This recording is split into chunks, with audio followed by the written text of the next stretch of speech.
අද on book talk තුලින් මම කතා කරන්න හිතුවේ මම මුලින්ම කියවපු ධර්ම ග්‍රන්ථය ගැන.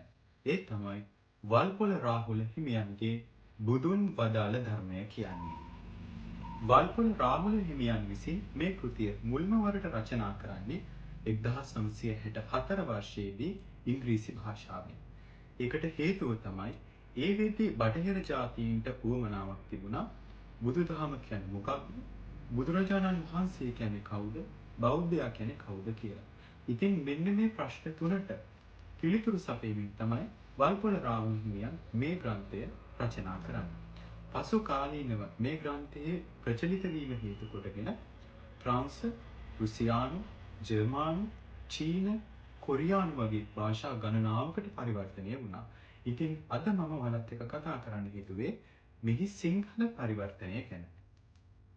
මහාචාර්ය පෝල් දමියවෙල් මහතා විසින් ඉදිරිපත් කරන ලද ප්‍රස්තාවනාවකින් ආරම්භ වන මෙම ධර්ම ග්‍රන්ථය බුදුදහම පිළිබඳ ඉතාමත් සරලව විවරණය කරයි. බෞද්ධ චින්තනය, චතුරාර්ය සත්‍ය, බෞද්ධ භාවනාව, නවීන ලෝකය සහ බුදුදහම යනාදී මාතෘකාවන් පිළිබඳව සරලව එහෙත් විස්තරාත්මකව ඉදිරිපත් කර ඇත.